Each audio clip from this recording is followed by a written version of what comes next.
အားလုံးပဲမင်္ဂလာပါဒီနေ့ကျွန်မ sharing လုပ်ပေးမယ့်အကြောင်းအရာကတော့ဒီ MAI ပေါ့နော်မြန်မာ Airway International ရဲ့ website ကနေပြီးတော့ကျွန်တော်တို့အနေနဲ့ link လက်မှတ်တွေကိုဘယ်လိုဝယ်ရမလဲဆိုတာကို step by step ပေါ့နော်ကျွန်မလည်းဒီလက်မှတ်ကိုပေါ့နော်အမျိုးတွေအတွက်ကိုကျွန်မဝယ်ပြီးဖို့ရှိတဲ့အတွက်ကြောင့်မို့လို့ကျွန်မဝယ်ပြီးတကယ်ဝယ်ပြီးတဲ့ process အဆင့်ကိုပေါ့နော်ကျွန်မဒီဗီဒီယိုရိုက်လိုက်တာပါလုပ်နေရဲ့အစင်းလုပ်နေတဲ့ဟာကိုကျွန်မဗီဒီယိုရိုက်လိုက်တာပေါ့နော်အဲ့တော့ရိုက်လိုက်တော့အစင်းနိုင်ပါမယ်ပေါ့နော်ဒါပေမဲ့တချို့တော့ဒီconfidential ဖြစ်တဲ့ information တွေကိုတော့ကျွန်မအုပ်ထားပြီးတော့ကျွန်မဒီအဆင့်အတိုင်းပေါ့နော်အဆင့်တဆင့်ချင်းစီအောင်ကျွန်မတခြားလေးပြောပြပေးမှာမို့လို့ဒီဗီဒီယိုမှာအကယ်လို့မြန်မာ Airway International MAI ရဲ့တကယ် website အစစ်ကနေပြီးတော့ link လက်မှတ်ဝယ်ခြင်းနဲ့ဆိုလို့ရှိရင်ဒီဗီဒီယိုလေးကိုဆက်ပြီးတော့ကြည့်ပြီးလို့ရပါတယ်အဲ့တော့ကျွန်မတို့အခုပထမဆုံးအနေနဲ့ဘယ်ကိုသွားရမလဲဆိုတော့ကျွန်မတို့ Google ကနေပြီးတော့ကျွန်မတို့မြန်မာ Airway International ဆိုပြီးတော့ရိုက်ရှာလိုက်ပါမယ်မြန်မာ Airways International ဆိုပြီးတော့ရိုက်ရှာလိုက်ပြီးဆိုလို့ရှိရင်ကျမတို့အနေနဲ့ဒီ website ရေးတွေ့ပါလိမ့်မယ်မြန်မာ Airway International ဆိုတာပါဒီအားလေးပါ sorry ပါဘောဟာမဟုတ်ဘူးဒီအားလေးပါ www.maia.com ဆိုတဲ့ website လေးအား website လေးဝင်လိုက်ပါမယ်ဟုတ်ကဲ့အဲ့ဒါဆိုလို့ရှိရင်ကျမတို့အနေနဲ့ဒီမှာကဒါကဟောပေါ့နော်ဒါကျမကကြတော့ဒီ MAI website မှာကMAI မှာကျွန်မမှာက member ရှိပြီးသားပေါ့နော်အကယ်လို့ member မရှိသေးရဘူးဆိုလို့ရှိရင်တော့ sign up လုပ်ကြမှာမယ် sign up လုပ်တဲ့နည်းလေးကတော့လွယ်ပါတယ်ဗာလဲဆိုတော့နာမည်ထည့်မယ် surname ထည့်မယ်ဝင်းနည်းထည့်မယ်ကိုလုပ်ချင်တဲ့အကောင့်ရဲ့ email ထည့်မယ်ဗမာဖုန်းနံပါတ်လေးထည့်မယ်ပြီးရင် password ကိုတစ်ခါထည့်မယ်ကိုထားခြင်းတဲ့ password ထားပြီးလို့ရှိရင်ဒီ password ကိုတေချာအောင်ထပ်ပြီးတော့တစ်ခါထပ်ရိုက်ပြီးလို့ရှိရင်ကျွန်တော်တို့အနေနဲ့ email လိုချင်တာ email ဆိုတာသူတို့ promotion တွေရှိရဲသူတို့မှာဘယ်လို discount တွေရှိရဲသူတို့စီကနေပြီးတော့ဘယ် service တွေကိုထပ်ရနိုင်နေဆိုတာလေးကြော်ညာလေးတွေကိုကျွန်တော်တို့အနေနဲ့ email ကနေပြီးတော့ကြော်ညာပို့ပေးလို့ရတယ်ငါလက်ခံနေဆိုတာကို approve လုပ်ပေးရတဲ့ဘောပါအကယ်လို့ကြော်ညာ email တွေ mail တွေကိုကျွန်တော်တို့အနေနဲ့မလိုချင်ဘူးဆိုလို့ရှိရင်တော့ဒီဟာလေးကိုအမှန်ချစ်စရာမလိုပါဘူးဒါပေမဲ့ဒီအောက်က I have read and accepted the general terms and conditions ဆိုအားလေးကိုမှတ်ချစ်ကြပါမယ်။ TPP ဆိုလို့ရှိရင်ကျမတို့လည်း sign up လုပ်လိုက်ပြီဆိုရတဲ့ account ဖွင့်မိတာဖြစ်သွားပါလိမ့်မယ်။ email ကနေပြီးတော့ကျမတို့ကို OTP ပိုင်းတောင်းရင်တောင်းနိုင်ပါတယ်။တောင်းလို့ရှိရင် OTP ထည့်ပြီးလို့ရှိရင် account ပွင့်သွားပြီဆိုလို့ရှိရင် account ဖွင့်လိုက်တာနဲ့ကျမတို့ sign in ပေါ့နော်ပြန်ပြီးတော့ကိုဖွင့်ခဲ့တဲ့ဖုန်းနံပါတ်နဲ့ဒါမှမဟုတ်လို့ရှိရင် email နဲ့ password နဲ့အပြန်ဝင်လိုက်ပြီဆိုတာနဲ့ account နဲ့ရောက်သွားမှာဖြစ်ပါတယ်။ခုနကပေါ့နော်ခုနကကျွန်မပြောတဲ့ပုံစံမျိုးမဝင်ခြင်းပဲနဲ့အကယ်လို့ကိုကတကယ် website အတိအကျဘာလဲလို့ Google မရှာဘဲနဲ့ website ရဲ့ link နဲ့ဝင်ခြင်းနဲ့ဆိုလို့ရှိရင်တော့ www. ဘာလဲဆိုတော့ www.mai.com ဆိုတဲ့ website ကိုဝင်လိုက်ရင်ကျွန်တော်အနေနဲ့ website ရောက်လာပါပြီ။ဒါကဒီလို website ကနေဝင်ခြင်းအဖြစ်ဘာတောင်းလဲဆိုတော့ကျွန်တော်တို့အနေနဲ့ဒီ website ကိုပေါ့နော်တလုံးမကြမ်းတေချာရေးပြီးတော့ဝင်လိုက်တဲ့အတွက်ကြောင့်မို့လို့ website ကတကယ် MAI ရဲ့ website အစစ်ကိုရောက်သွားရဲပေါ့နော်။ဘာဖြစ်လဲဆိုတော့ကျွန်တော် Google မှာရှာရင်ကြတော့ဒါ MAI ရဲ့အကြောင်းကို review လုပ်ထားတဲ့ website တွေရှိမယ်သူက MAI ဆိုရဲမြန်မာ Airway International ဆိုရဲဒီ keyword ကိုပဲသူကမှတ်ထားပြီးတော့ Google မှာပြပေးရဆိုတော့လေအကယ်လို့ website တွေမမားချင်ဘူးဆိုရင်တော့ကျွန်မအနေနဲ့ကြံပြရမယ်ဆိုရင် www.maia.com ဆိုပြီးတော့တစ်ခါရဲ့ဒီလိုမျိုး link လေးရနေပြီးတော့ဒီ website link လေးကနေဝင်ပြီးတော့ဝင်စီချင်ပါတယ်အဲ့ဒါလေးကတော့ပို့ပြီးတော့အမှားကင်းနိုင်တာပေါ့နော်အဲ့လိုမျိုးပါအဲ့တော့အကယ်လို့ကျွန်မတို့ဒီ account ခုနကလိုမျိုးဖွင့်ပြီးပြီဆိုလို့ရှိရင်အခုဝယ်တဲ့ process ကိုစကြမယ်ပေါ့နော်အဲ့တော့ကျွန်တော်အနေနဲ့အရင်ဆုံး Sky Smile login ဒါမှမဟုတ် sign up 80 cloud လေးကိုနှိပ်ပါမယ်မနိတ်ဘဲနဲ့လည်းဝယ်လို့ရရပေါ့နော်မနိတ်ဘဲနဲ့ကျွန်မပြောချင်တာညာနေပါတယ်မနိတ်ဘဲနဲ့ဝယ်ချင်တယ်ဆိုလို့ရှိရင်ကျွန်မတို့ရဲ့ဒီမှာ one way ကြည့်လို့ရရ round trip ကြည့်လို့ရရmulti city ကြည့်လို့ရရအဲ့လိုမျိုးဆိုတော့ကျွန်မတို့အနေနဲ့အမျိုးမျိုးကြည့်လို့ရရပေါ့နော်ဒါပေမဲ့အကယ်လို့ကိုက point နေပါစုချင်တယ်ကိုက member လည်းဖြစ်ချင်တယ်ဆိုလို့ရှိရင်တော့ကျွန်မအနေနဲ့ပြောရမယ်ဆိုရင်ဒီ login လုပ်လိုက်တာတော့အကောင်းဆုံးပါပဲကျွန်တော်ရဲ့အခုအကောင့်နဲ့ဝင်လိုက်ပြီပေါ့နော်ဝင်လိုက်ပြီဆိုလို့ရှိရင်ကျွန်တော်တို့ဘာပေါ်လာလဲဆိုတော့ဒီမှာနာမည်ပေါ်မယ်ကိုရဲ့ဒီ loyalty number member number လေးပေါ်မယ်ပြီးလို့ရှိရင်ကျွန်တော်ရဲ့ဒီ cut ပေါ့နော် cut က သူကအဆင့်3ဆင့်ရှိရဲ chain member ရှိရဲပြီးတော့အပေါ်မှာနောက်ထပ်2ဆင့်ရှိသေးရဲ့ပေါ့နော် chain ကကြတော့ဒါတတိယမြောက်အဆင့်ပေါ့နော်အကယ်လို့ point ကြီးထပ်ပြီးတော့များကြတဲ့များလာပြီဆိုလို့ရှိရင်အဲ့ရဲ့ပေါ်အဆင့်တွေကိုထပ်ပြီးတော့ရရပေါ့နော်ဒါကတော့ကျမတို့ဝယ်တဲ့ပုံမှာမူတည်ပြီးတော့ point ကြီးစုပြီးတော့တက်သွားတာပေါ့နော်ဒီ chain member ရဲ့ဒီ benefits တွေကိုလည်းကျွန်မ video တစ်ခုလေးလုပ်ပြီးတော့ထပ်ပြီးပြောပြပေးပါမယ်အခုကကြတော့ဒါဒီလက်မှတ်ဝယ်တဲ့အကြောင်းအရာကိုပဲဘယ်လိုဝယ်ရမလဲဆိုတာလေးကိုအဆင့်ချင်းစီပြောပြပေးပါမယ်အဲ့တော့ကျမတို့နေတဲ့ဒီ website ကိုရောက်ပြီဆိုလို့ရှိရင်ဘယ်ကိုသွားရမလဲဆိုတော့အပေါ်ဆုံးကိုသွားပါမယ်သွားပြီးလို့ရှိရင်ကျမတို့အနေနဲ့ဒီမှာ MAI ဆိုတာတို့ရဲ့ new reservation ဆိုတာရှိပါတယ်အဲ့ new reservation ဆိုရဲ့နေရာလေးကိုနှိပ်ရမှာဖြစ်ပါတယ်ကျမတို့ဒီနံပါတ်ဝယ်မှာမို့လို့ပေါ့နော်ပြီးလို့ရှိရင်နှိပ်ပြီးပြီဆိုလို့ရှိရင်ကျမတို့ one way ဝယ်မှာလား round trip ဝယ်မှာလား one way ကကြတော့ကျမတို့တစ်ချောင်းပဲဝယ်မှာပါ round trip ကကြတော့အကယ်လို့ကိုကမြန်မာပြည်ကနေ Vietnam သွားမယ် Vietnam ကနေမြန်မာပြည်ကိုပြန်မယ်နှစ်ချောင်းလုံးကိုပြောတာပါ round trip ဆိုတဲ့သဘောတရားပေါ့နော်မြန်မာကနေ Vietnam ကနေမြန်မာအဲ့လိုမျိုး round trip အဲ့လိုမျိုးနှစ်ခုလုံးပါတာဟို round trip လို့ခေါ်ပြီးတော့ one way ကကြတော့ကျမတို့မြန်မာကနေ Vietnam ဆိုလို့ရှိရင်တစ်ချောင်းပဲပေါ့နော်အကယ်လို့ Vietnam ကနေမြန်မာကိုလေမြန်မာကိုဝေးရဆိုလို့ရှိရင်တစ်ချောင်းနဲ့ပါကျမအခုတစ်ချောင်းပဲဝယ်မှာဖြစ်ပါတယ်ဘာဖြစ်လဲဆိုတော့ဒီတစ်ချောင်းကကြတော့ဝယ်ပြီးသားပေါ့နော်ဝယ်ပြီးသားပြီးတော့တစ်ချောင်းနဲ့ဒီဒိတ်လည်းမတည်ကြသေးဘူးအသွားအပြန်ကျမအနေနဲ့အကြံပေးရမယ်ဆိုလို့ရှိရင် round trip ကိုကကြတော့အသွားရောအပြန်ရောရက်အတိအကျသိရပြီးသားဆိုလို့ရှိရင်တော့ round trip ဝယ်လို့ရပါတယ်အကယ်လို့အသွားအပြန်ကိုကထားပါတော့တကယ်ချင်းနေနဲ့လာတာပဲဖြစ်ဖြစ်ဒါမှမဟုတ်လို့ရှိရင်ဒီကိုကအကြောင်းကိစ္စပေါ့နော် business meeting တို့ဒါမှမဟုတ်လို့ရှိရင်စီးရုံစီကံကိစ္စတို့ရှိလို့ဒါမှမဟုတ်လို့ရှိရင်ဒီအကြောင်းအရာပေါ့နော်အမျိုးမျိုးတော့အကြောင်းအရာကြောင့်ကိုကတိတ်ကိုအတိအကျမသိသေးဘူးဆိုလို့ရှိရင်တော့ကျမအနေနဲ့ပြောရမယ်ဆိုရင်ဝင်ဝင်ပဲဝယ်ရတာတော့ကောင်းပါတယ်ဘာလို့လဲဆိုတော့ဘယ်နည်းနေပြန်မလဲဘယ်နည်းနေသွားမလဲဆိုတာမသိကြသေးဘူးပေါ့နော်အဲ့လိုဆိုလို့ရှိရင်တော့ one way ပဲဝယ်ရကောင်းပါတယ်အခုကတော့ကျွန်မ one way ပဲဝယ်ပြပေးမှာဖြစ်ပါတယ်အဲ့တော့အရင်ဆုံး one way ကို tick လေးလုပ်လိုက်ပါမယ်အဲ့လိုပြီးပြီဆိုလို့ရှိရင် select your flight မှာကျွန်တော်တို့ select departure flight ဆိုတာကျွန်တော်တို့ဘယ်နိုင်ငံနေပြီးတော့ထွက်မှာလဲထွက်တဲ့နိုင်ငံပေါ့နော်အခုကျွန်မဝယ်ပြီးမဲ့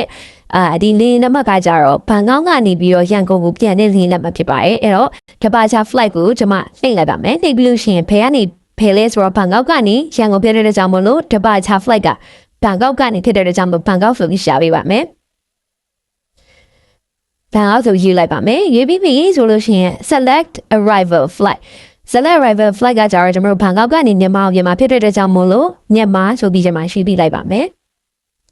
မြန်မာမဟုတ်ဘူးရန်ကုန်ပေါ့နော်ရန်ကုန်လို့ရှာရမယ်ဘာလို့ဆိုတော့တခြားလေးစိတ်ကြီးလည်းရှိရဲ့အတွက်ကြောင့်မလို့မန္တလေးဆိုလည်းရှိမယ်ထင်တာဟုတ်တယ်မန္တလေးဆိုလည်းရှိရဲ့မန္တလေးပေါ့နော်ရန်ကုန်ဆိုလို့ရှိရင်ရန်ကုန်ဆိုရဲ့ဒီနံပါတ်ဒီ flight လေးကိုရွှေ့ရမှာဖြစ်ပါတယ်အဲ့တော့ရန်ကုန်ဆိုတာလေးကိုရွှေ့ရမှာဖြစ်ပါတယ်အဲ့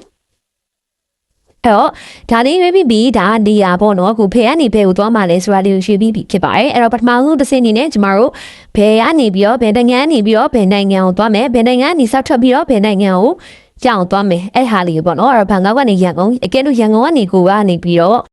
ဖန်လောက်ကိုသွားကြနေဆိုလို့ရှိရင်ဒီအပေါ်လေးမှရန်ကုန်ပြသွားပြီးအောင်ဘန်ကောက်ဆိုပြီးဖြစ်သွားမှာဖြစ်ပါတယ်အဲ့တော့ကျမတို့ select your date ဆိုတဲ့ဟာလေးတွေ့ရနေရမှာဘာလို့မလဲဆိုတော့ကျမတို့အနေနဲ့ date ထည့်ရမှာဖြစ်ပါတယ်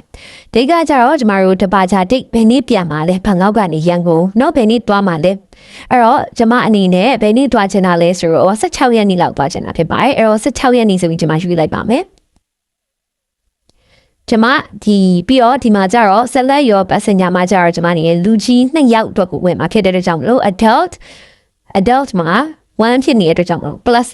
နှိပ်လိုက်ပါမယ်2ဖြစ်သွားပါပြီ2ယောက်စာကိုကျမခါရဲဝယ်မှာဖြစ်ပါတယ်တယောက်စာပဲဝယ်ခြင်းလည်းရတယ်2ယောက်စာကိုတစ်ခါရဲဝယ်ခြင်းလည်းရတယ်ဒါမှမဟုတ်တယောက်စာကို2ခါဝယ်ခြင်းလည်းရတယ်ဒါပေမဲ့ကျမတို့ပေါ့နော်ဒီ date တွေရောတွားမဲ့နေရာတွေရောတူနေရဆိုတော့2ယောက်ကိုတစ်ခါရဲဝယ်လိုက်ပါမယ်နော်အကယ်လို့ date တွေမတူအချိန်တွေမတူအဲ့လို2ယောက်ထွက်ခြင်းနဲ့2ယောက် separate ပေါ့နော်ခွဲပြီးတော့ဝယ်ခြင်းနဲ့ဆိုလည်းရပါတယ်ဒါပေမဲ့အလုပ်တော့နည်းနည်းပို့တာပေါ့နော်အခုကျမပြောသွားတဲ့ step အတိုင်းကိုပဲဒီနေရာမှာ well လေးပြောင်းပြီးတော့ကျမတို့ date တွေဒီလိုမျိုးထည့်ထားရတော့ဇန်နဝါရီက9ရက်အစီအစဉ်လိုက်ပေါ့နော်ထည့်ဒီတွားခြင်းတဲ့ရက်ကိုထည့်တွားခြင်းတဲ့နေရာကိုထည့်ပြီးတော့ဒီ passenger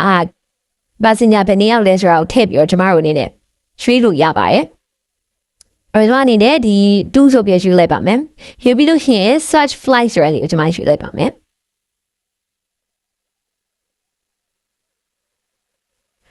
ဟုတ်ကဲ့အဲ့တော့ကျမတို့တွေ့ပါပြီဒီမှာဆိုလို့ရှိရင် search flight လောက်လိုက်တဲ့အချိန်မှာဂျွန်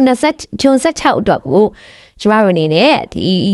flight ကိုရှာလိုက်တဲ့အချိန်မှာဒီမှာဂျွန်16က$101ပေါ့နော်ဗမာငွေနဲ့ဆိုရင်ကျမဒီမှာမြန်မာငွေဆိုပြီးပြောင်းပြီကျမမြန်မာငွေနဲ့ပြပေးမယ်ပေါ့နော် USD ဆိုလို့ရှိရင်ကြတော့ဒီ$101ဆိုပြီးပြရဲအဲ့တော့ကိုကဒီ USD နဲ့မကြည့်ချင်ဘူးမြန်မာငွေနဲ့ကြည့်ချင်တယ်ဆိုလို့ရှိရင်ဒါလေးကိုနှိပ်ပြီးတော့ကျမအနေနဲ့ MMK ဆိုပြီးပြောင်းလို့ရပါတယ်ပြောင်းလိုက်ပြီဆိုရင်ဒီမှာ$4,4600ဆိုပြီးပေါ်ပါတယ်နော်အဲ့တော့ဒါ16ရက်နေ့က$4,4000ကျော်ရယ်ဒီမှာ15ရက်နေ့19ရက်နေ့ကျမတို့ဒိတ်ဒီကြီးလိုက်လို့ရှိရင်ဒီမှာ15ရက်နေ့ဆို$4,8000ကျော်ရယ်ဝင်းကျင်မော်နော်ဒါဆိုလို့ရှိရင်$4,4000ကျော်ရယ်အဲ့လိုမျိုးတွေ့ရပါတယ်ကျမတို့အနေနဲ့ဒီမှာတွေ့ရပြီဆိုလို့ရှိရင်ဒီမှာ flight time ရှိရပေါ့နော်ဒီမှာပထမဆုံးဟာလေးကိုကြည့်မယ်ဆိုလို့ရှိရင်2:20စပြီးတော့ထွက်မှာပါဘန်ကောက်ကနေပြီးတော့ပြီးရင်ရန်ကုန်3:10မိနစ်ရောက်မှာဖြစ်ပါတယ်အဲ့ဒီ flight ကကြတော့ကျမတို့အနေနဲ့ဈေးအနည်းဆုံးပေါ့နော်ဒီမှာသူကအစိမ်းရောင်လေးပြရတယ်အစိမ်းရောင်ပြရတာကသူကပုံမှန်အဖြစ် cheapest ပေါ့နော်ဈေးသက်သာဆုံးမှာအကောင်းဆုံးဆိုတာဒါ customer အတွက်ကိုဈေးသက်သာဆုံးနဲ့ဒီသူတို့ပေးရတဲ့ဒီ flight ပေါ့နော် flight ဆိုတော့ဒီဟာကိုသူတို့ကနေပြီးတော့ဒါစီးတဲ့ဆုံးမို့လို့အစိမ်းရောင်လေးနဲ့ရေးပေးတာဖြစ်ပါတယ်အကယ်လို့ဟိုကအချိန်ဒီပေါ်လေးမှာရေးတာပြီးအမောက်လေးကကြတော့များသောအားဖြင့်ဒီ16ရက်နေ့ကြည့်လိုက်တာနဲ့$4,4600ဆိုတာဒီ16ရက်နေ့တစ်ရက်လုံးရဲ့ flight ticket စီမဟုတ်ပါဘူး16ရက်နေ့မှာကျမတို့နေအချိန်အလိုက်အချိန်မှမူတည်ပြီးတော့စီးတုံငရကွာပါတည်းရဲ့အဲ့တော့ကျမတို့နေတေချာကြည့်ဖို့လိုပါတယ်ဒီမှာဆိုလို့ရှိရင်2:20ကနေပြီးတော့ထွက်ပြီးတော့3:10မိနစ်ရောက်မယ်1:00နဲ့မိနစ်20ကြာမယ်နော်ဒါကတော့ဒါပုံမှန်ပဲဒီအမှတ်ကိုကြာဒီမှာကြည့်ရပါတယ်8M391ဒါလင်းရင်အမှတ်ပါလင်းရင်ဓမ္မပေါ့နော်အဲ့တော့ကျမတို့နေဒီလောက်ဆိုလို့ရှိရင်$4,4600ကြာပါမယ်ပြီးတော့ကျမတို့နေပါလဲဆိုတော့ဒီဒါကြတော့ဘန်ကောက်ပေါ့နော်ဘန်ကောက်ကနေရန်ကုန်ကိုဒါမနက်10:40ထွက်ပြီးတော့မနက်17:30ထွက်တာဖြစ်ပါတယ်အဲ့ဒီအတွက်ဆိုလို့ရှိရင်ကြတော့$6,2,900ကြာပါမယ်ဈေးပိုမြင့်လာရပေါ့နော်ညနေပိုင်းရောက်တာနဲ့သူကဒီအချိန်15:40ဆိုတော့နေ့လယ်3:40ပဲအနေပြီးမြန်မာပြည်4:00ခွဲရောက်တာပေါ့နော်အဲ့ flight က$8,500တောင်ကျော်ပါရဲ့ပြီးတော့ဒီမှာကျတော့19:15ကနေပြီးတော့ဗမာပြည်8:05မိနစ်ရောက်တာပေါ့နော်ည8:05မိနစ်ရောက်တာ$8,500ကျပါရဲ့ဒီမှာကျတော့ည8:50အနေပြီးတော့ဟိုပေါ့ဒါက22နာရီဆိုတော့9:40ဗမာပြည်ရောက်တာကျတော့$5,000ကျော်ဒါလေးမစိုးဘူးပေါ့နော်ဒါလေးမစိုးဘူးပြီးတော့ဒီအောက်ကဟာမစိုးဘူးပြီးရင်အပေါ်ဆုံးကဟာတန်တယ်ပေါ့နော်ဒါပေမဲ့ကျမတို့အနေနဲ့ဈေးပဲလည်းကြည့်လို့ကြရပါဘူးဘာလဲဆိုတော့ကျမတို့အနေနဲ့ဒီနံပါတ်ဝယ်မယ်ဆိုတဲ့နေရာမှာကျမတို့အနေနဲ့ဈေးတစ်ခုလေးကိုကြည့်ပြီးတော့ကျမတို့နှိပ်ချပြီးဝယ်လိုက်လို့မရဘူးပေါ့နော်အခါလေးကဘာတွေထည့်တွေ့ရလဲဆိုတော့ကျမတို့အချိန်ကိုသိချကြည့်ပြီးတော့ဒါကတော့ tip အနေနဲ့ဒီမှာ sharing လုပ်ပေးရပါဒါအကယ်လို့ဒီအပိုင်းကဒီကြည့်ရသူတွေကြည့်ရှုသူတွေအတွက်ကိုဒီအပိုင်းကမလို့အပူထင်နေဆိုလို့ရှိရင်တော့အနောက်ကဝယ်တဲ့ process တွေကိုကြည့်လို့ရအောင်ရှင်းလိုက်လို့ရပါတယ်ရတော့အပြင်ကျမတို့ကဒီဈေးတွေကိုပဲကြည့်ပြီးတော့ဝယ်လိုက်တာများရပေါ့နော်ရပါမယ်ဘာဦးတိမထားမိလဲဆိုတော့အချိန်ုံတိမထားမိပါဘူးပြီးတော့ဗာလဲဆိုတော့ကျမတို့ရဲ့ဒီများသောအားဖြင့်ကျမတို့လူမျိုးတွေကအချိန်ဦးဆိုလို့ရှိရင်ဒီလိုမျိုး15နာရီတို့19နာရီတို့20နာရီ20တို့နဲ့တွက်ပြီးကြည့်ရဆိုတော့အရန်လူများစုမရှိဘူးပေါ့နော်များသောအားဖြင့်နေ့လယ်ဆိုလို့ရှိရင်လည်း2နာရီညဆိုလို့ရှိရင်လည်း2နာရီမနက်ဆိုလို့ရှိရင်လည်း2နာရီပြတော့ပေါ့နော်မနက်2နာရီဆိုလည်း2နာရီနေ့လယ်2နာရီဆိုလည်း2နာရီဒီ international website တွေမှာကျတော့သူတို့ကအချိန်ကို24 hour format နဲ့ပြောပြပေးရများပါတယ်ဘာဖြစ်လဲဆိုတော့အဲ့လိုမျိုးပေါ့နော် PM AM နဲ့သူတို့မခွဲတော့ဘဲနဲ့24 hour format နဲ့ပြောပြပေးတဲ့အတွက်ကြောင့်မို့လို့သူတို့ရဲ့အချိန်တွေကိုကြည့်မယ်ဆိုလို့ရှိရင်ဒီမှာဆိုလို့ရှိရင်10:40ဒီမှာဆိုလို့ရှိရင်နေ့လယ်3:40သူတို့နေ့လယ်3:40မြည်ပဲနဲ့15:40လို့ရေးပေးတာပဲအဲ့တော့ဒါဆိုရင် auto understood ကပါလဲဆိုတော့ဒါနေ့လယ် flight ဖြစ်ပါတယ်အဲ့တော့ကျမတို့ကဘယ်လိုဒီမှာတက်လဲဆိုတော့ဒီအပေါ်ဆုံးမှာရေးထားတဲ့အတန်ဆုံးဆိုတဲ့ flight ticket ကိုဒါကျမတို့က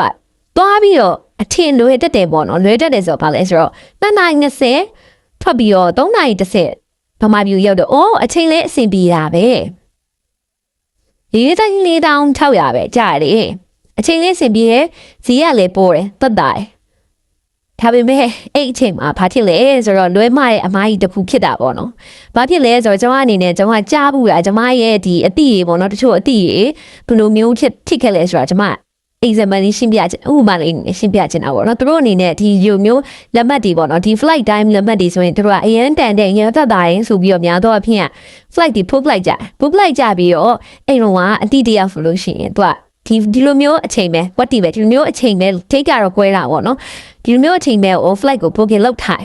လုပ်ပြီးတော့သူလင်းဝင်ရောက်သွားတယ်နေ့လေ flight ဆိုတော့မနေ့လောက်ခရေကသူကနေ့လေ flight ဆိုပြီးတော့တတ်မှတ်ပြီးတော့ပေါ့နော်နေ့လေ flight ဆိုတော့မဟုတ်ဘူးနေ့လေ flight လို့တတ်မှတ်ပြီးတော့သူကမနေ့အစောကြီးကနေသူတို့ flight တွေပါဒီဘယ်လိုခေါ်လဲလင်းဝင်နေပါမှာသွားပြီးတော့စပြီးတော့မှဘာဖြစ်လဲဆိုတော့ကျမတို့ဒီ16ရက်6လ2026ရက်2နိုင်20ဆိုတော့နေ့လယ်2နိုင်20ကိုပြောရမှာမဟုတ်ဘူးသူတို့ကမနေ့2နိုင်20မှုလို့သူတို့က24 hour format နဲ့ပြောရတဲ့အတွက်ကြောင့်မနေ့2နိုင်20ကနေဘန်ကောက်မှာစားထွက်မှာဝီလီကနေစားထွက်ပြီးတော့3နိုင်10မှာရန်ကုန်ရောက်တာဖြစ်နေတော့သူတို့ကအဲ့အချိန်မှာသူတို့ကနေ့လယ်လို့သတ်မှတ်ထားပြီးတော့သူတို့ကမနေ့ပိုင်းရောက်သွားတော့တကယ်မနေ့မိုးလင်းတဲ့အချိန်မှာရောက်သွားတော့သူတို့ရဲ့ flight ကတကယ်တော့2နိုင်10ဆိုတာမနေ့ဝီလီ2နိုင်20 16ရက်နေတော့16ရက်နေပဲဒါပေမဲ့ဝီလီ2နိုင်20မှာသူတို့လင်းရထွက်သွားထွက်လဲတော့ဘာတော့သူတို့ oh my god အဲ့လိုဆိုတော့လင်းနမဆုံးသွားပြီဆိုလင်းနမအစ်စ်ကြီးပြန်ဝင်လိုက်ရအောင်အဲ့တော့ဒါဒီဥမာနေနဲ့ပြောရမယ်ဆိုလို့ရှိရင်ဒါကိုကအမြန်လို့အတင်းရသိရမလားအများကြီးကိုကသက်သာခြင်းလို့ဝယ်လိုက်ပေမဲ့ပို့ပြီးတော့ကုန်သွားတဲ့ကိစ္စပြဿနာလေးအဲ့လိုကြုံရတတ်တယ်ပေါ့နော်တေချာမကြည့်ဘူးဆိုပေမဲ့ဒါမှုမဲ့မဖြစ်တတ်ပါတယ်ဘာဖြစ်လို့လဲဆိုတော့အကုန်လုံးကတော့ဒါကြုံတတ်တဲ့ဒီတွေ့ကြုံလေးပေါ့နော်အဲ့တော့ကျွန်မအနေနဲ့ဒီ tissue တူလေးကိုဒီမျိုးအမှားမျိုးလဲဒီလိုမျိုး experience မျိုးမဖြစ်အောင်တော့ကျွန်မအနေနဲ့ sharing လုပ်ပြချင်တာအဲ့တော့ဒီ flight တစ်ခုဒါက MBN ရဝယ်ရမို့လို့ MBN ရမဟုတ်ဘဲနဲ့ trip.com ပဲဖြစ်အခုထားပဲဖြစ်ဝယ်မယ်ဆိုလို့ရှိရင်အချိန်မို့နော် departure time arrival time အဲ့ time နေအချိန်နေအကုန်လုံးကိုသိချကြည့်စေချင်ပါတယ်ကျွန်မခုနပြောသလိုပဲဒီဟာဆိုရင်သိချလည်းကြည့်ရတာနဲ့2နိုင်20ကိုရဲ့အတွင်းနဲ့ကိုကျုံလို့ရှိရင်တော့လေကိုလည်းမမှားဘူးလीနော်ကျမတို့က24 hour format နဲ့ညတော့အဖြစ်ကြည့်ရမှာမဟုတ်တော့နေ့လယ်2နိုင်20ကနေ3နိုင်10ဆိုပြီးရောက်တယ်ဆိုပြီးထင်တာပေါ့နော်တကယ်တော့သူတို့ဒီလိုမျိုး flight time တွေပြလာတာကဒီ MBN website မှာဆိုလို့ရှိရင်เนาะ2နိုင်20ဆိုတာမနက်ပွင့်ခွေနေကိုပြောတာပါညတခါမော်နော်ပြောရလို့ရှိရင်ည7နာရီထူးပြီးလို့ရှိရင်လာတဲ့1နာရီ2နာရီအဲ့2နာရီအချိန်မှာအဲ့တော့မနက်3နာရီ10မိနစ်ကိုရန်ကုန်ရောက်တာပါအဲ့ဒါကိုကျွန်မအနေနဲ့ plus လေးပြောပြချင်တာဖြစ်ပါတယ်အကယ်လို့ဒီလို line ကိုဒီလိုမျိုး ticket တွေရွေးမယ်ဆိုလို့ရှိရင်ကျွန်မတို့အနေနဲ့တေချာလေးအချိန်ကြီးကိုရွေးပြီးတော့ကိုနဲ့အဆင်ပြေတဲ့အချိန်ကိုတေချာရွေးပါဘာဖြစ်လို့လဲဆိုလို့ရှိရင်မဟုတ်လို့ရှိရင်လင်းလွတ်သွားတာတို့လင်းအချိန်မှားတာတို့ဒါမှမဟုတ်လို့ရှိရင်လင်းအချိန်ကိုမမီတာတို့လင်းလက်မပြန်ပြောင်းချင်တာတို့ဆိုလို့ရှိရင်ပို့ပြီးတော့ expensive ပို့ကုန်နေပေါ့နော်အဲ့အတွက်ကြောင့်မလို့အဲ့လိုမျိုးမှာအဲ့လိုမျိုး expensive ပို့ပြီးတော့မကုန်အောင်လို့ကျွန်တော်တို့အနေနဲ့ဒီလင်းလက်မရွေးတဲ့အချိန်မှာတေချာလေးစနစ်တကျနဲ့တေချာကြည့်ပြီးတော့ရွေးစီချင်ပါတယ်ဟုတ်ကဲ့ကျမတို့အခုဆိုလို့ရှိရင်ကျမတို့ဒီနေ့လယ်ဒီ15နာရီပေါ့နော်15နာရီ40ကနေထွက်ပြီးတော့ရန်ကုန်16နာရီ30ရောက်တဲ့ flight ကိုယူလိုက်ပါမယ်ယူလိုက်ပြီးဆိုလို့ရှိရင်သူက3မျိုးပေါ့နော် option 3မျိုးထွက်လာပြီးတော့ဒီမှာဆိုလို့ရှိရင်ကျမတို့ထပ်ပြီးရွေးပြရမှာ6သိန်း9,400အောင်ပဲဝင်မယ်ဆိုပြီးတော့လောက်ထားရဲဆိုလို့ရှိရင်ကျမတို့ဒီ6သိန်း9,400အောင်ပဲကျမတို့ထပ်ပြီးရွေးပြရပါမယ်ဒီဘက်ဒီဘယ်ဘက်ဒီမှာပေါ့နော် HSC ကြီးရရှိပါတယ် HSC ကြီးရကြတော့ကြီးရင်ကြီးတယ်လို့ကျမတို့ဒီလက်မှတ်ပုံစံအမျိုးအစားတွေအပြောင်းသွားရပေါ့နော်ကျမတို့ဒီ6သိန်း9,400အောင်ပဲကျမဝေးလိုက်ပါမယ်အဲ့တော့ဒီဟာလေးကိုကျမတို့ဒီ MMK 694300ဆိုတာလေးကျမတို့နှိပ်လိုက်ပါမယ်နေလိုက်ပြီးဆိုလို့ရှိရင်ကျမက adult 2ပေါ့နော်2ယောက်စာအတွက်ကိုကျမတို့ဝယ်ထားတာဖြစ်တဲ့အတွက်ကြောင့်မို့လို့သူကဒီမှာဘာလေးပို့လဲဆိုတော့ဒီ MMK မှာ73,8,600ဆိုပြီးကျမတို့ပို့ပါတယ်ပို့ပြီးဆိုလို့ရှိရင်ကျမတို့အနေနဲ့ဝယ်ထားတဲ့ဒီလေစိတ်ဒီကျမတို့အချိန်နေမှန်လားပြန်စစ်ချင်ပါတယ်ပြန်စစ်မယ်ဆိုဒါလေးနှိပ်လိုက်ပါမယ်ကျမတို့ပြန်စစ်မယ်ပေါ့နော်ပြန်စစ်မယ်ဆိုလို့ရှိရင်ဒီဘန်ကောက်ကနေပြီးတော့ရန်ကုန်ကိုမှန်ပါတယ်ပြီးလို့ရှိရင်ကျမတို့ဒီ date ကိုပြောင်းပြီးဝယ်ထားရပေါ့နော်9လပိုင်း4ရက်နေ့အတွက်ကိုကျမဝယ်ရတယ်ပြီးရင် class ကကြတော့ economy business ရှိ economy မှတ်တယ်အဲဆိုလို့ရှိရင်ကျမတို့ဒါဒီကိုပဲလက်မှတ်ကမှတ်သွားပြီပေါ့နော်မှန်ပြီဆိုလို့ရှိရင်ဒီမှာပြန်စစ်မယ်အချိန်ကဒီနေ့လေ3:40ကနေပြီးဘန်ကောက်ကနေထွက်မယ်ပြီးရင်ရန်ကုန်ကို4:00ခွဲရောက်မယ် ဟုတ်ပြီနော်အဲ့လိုမျိုးဆိုတော့ကျမတို့ဒီပြီးတော့တင်ရင်နံပါတ်ကကျတော့ 8M334 ဖြစ်တယ်အဲ့ဒါကြီးကျမတို့ပြန်စစ်ပါမယ်စစ်ပြီးပြီးအကုန်လုံးကိုသွားခြင်းနဲ့ရက်ကိုသွားခြင်းနဲ့အချိန်ပြီးတော့ကိုဝယ်ခြင်းနဲ့လက်မှတ်အရေးအတွက်အတိုင်းမှတ်ပြီဆိုလို့ရှိရင်ကျမတို့ continue ဆိုတာကိုဆက်ပါမယ်တော့ကျမတို့ဒီခုနဒီ flight တွေတေချာရွေးပြီးဆိုလို့ရှိရင်ကျမတို့ဒီနာမည်တွေ passport နံပါတ်တွေဒီမွေးနေ့မွေးရက်တွေအကုန်လုံးကိုတေချာအောင်ဖြည့်ပါမယ်ဖြည့်ပြီးပြီဆိုလို့ရှိရင် adult 1ကိုဖြည့်မယ်ပထမတစ်ယောက်ကိုဖြည့်မယ်ဖြည့်ပြီးပြီဆိုလို့ရှိရင်ဒုတိယတစ်ယောက်ကိုဖြည့်မယ်ဖြည့်ပြီးပြီဆိုလို့ရှိရင် contact information ဆိုတာလေးကိုဖြည့်ပါမယ်ကျမတို့အဲ့ဒါဆိုလို့ရှိရင်ခုနကလို့ပေါ့နော် information တွေကျမတို့ဒီ passenger တကယ်သွားမဲ့သူတွေရဲ့ information တွေထည့်ပြီးပြီဆိုလို့ရှိရင်ကျမတို့ဒီ additional service ဆိုတဲ့ဟာကိုနှိပ်ပါနှိပ်လိုက်ပြီဆိုလို့ရှိရင်သူတို့က seat ရွေးမလားဆိုပြီးတော့ပြပါတယ်ကျမကတော့ဒီ major တော့ပေါ့နော်ဒါဒီ passenger ပထမဆုံးအနေနဲ့ဒီကိုခေထားတဲ့သူပထမလူရဲ့ seat ကိုအရင်ဆုံးရွေးခိုင်းပါတယ်ဒါကတော့ကျမကတော့ major တော့ပေါ့နော်40ရောက်တော့မှပဲသူပေးတဲ့နေရာကိုထိုင်နိုင်မယ်ပေါ့နော်အကယ်လို့များကိုကအဲ့လိုမဟုတ်ဘူးနေရအတိအကျကိုရွှေ့ပြီးတော့ထိုင်ခြင်းနဲ့ဆိုလို့ရှိရင်ကျမတို့ဒီလိုမျိုးရွေးလို့ရပါတယ်ပေါ့နော်လင်းခုံလေးမှာဒီမှာဆိုလို့ရှိရင်ဒီအစင်းရောင်လေးပြလာတာဆိုလို့ရှိရင်သူက4သိန်းနဲ့4,400ထပ်ပြီးပြရမယ်ပေါ့နော်ဖဲအောင်ဆိုလို့ရှိရင်အခင်းအောင်စီလီပြမယ်ဆို26,800ဆိုပြီးကျမတို့ပြန်ထပ်ပြီးတော့တိုးပြရမှာပဲပေါ့နော်ထပ်ပြီးတော့တိုးပြရပါမယ်အကယ်လို့ကိုကမဟုတ်ဘူးဘယ်နေရာဖြစ်ဖြစ်အဆင်ပြေဆိုလို့ရှိရင်တော့40ရောက်တော့မှဒီ check in counter ပေးတဲ့နေရာဟိုဘယ်ရွေးရုံပါပဲဒီ seat selection မှာဘာမှရွေးစရာမလိုပါဘူးပြီးတော့ package selection လည်းအဲ့ဒီတိုင်းမှာပဲပြီးတော့ဒါကြီးကျန်တဲ့ဟာကြီးကျွန်မဘာမှမရွေးပါဘူးဒါသူ့တိုင်းပဲထားပါမယ်ပြီး continue သွားပါမယ်ကြည့်ရဟာယူဒီမှာဘာမှမရွေးတော့ပါဘူးဘာဖြစ်လဲဆိုတော့များသောအားဖြင့်ကအရှိကဒီရွေးရတဲ့ဆက်လက်ထက်လောက်ပါတာကြီးကများသောအားဖြင့်အဲ့တော်နေများရပေါ့နော်အဲ့တော်ဆိုရဲသဘောတရားကတော့ကျမတို့ပတ်စံပို့ပေးမယ်ဒါပေမဲ့ကိုကြိုက်တဲ့နေရာထိုင်လို့ရမယ်ကိုလှုပ်ချင်တဲ့ဒီကီလိုတွေပါဆိုလို့ရှိရင်ထပ်ဝက်လို့ရတဲ့သဘောမျိုးပေါ့နော်အဲ့လိုမျိုးဆိုတော့ဒီအဲ့ဟာတော့ကျမအနေနဲ့ဒီရွေးဝယ် process မှာမပြောတော့ဘူးဆိုတော့ဒီလိုမျိုးပဲခုနကဟာပြီးသွားပြီဆိုလို့ရှိရင်ကျမတို့ထပ်ပြီး click နှိပ်ခဲ့မယ်ပေါ့နော်နှိပ်လိုက်ပြီဆိုလို့ရှိရင်ကျမတို့ဒီမှာနောက်ဆုံးအဆင့်ရောက်ပါပြီ payment ပြီဆိုလို့ရှိရင်ကျမတို့အနေနဲ့ဒီ choose payment method ဆိုတာလေးကိုရွေးလိုက်ပါမယ်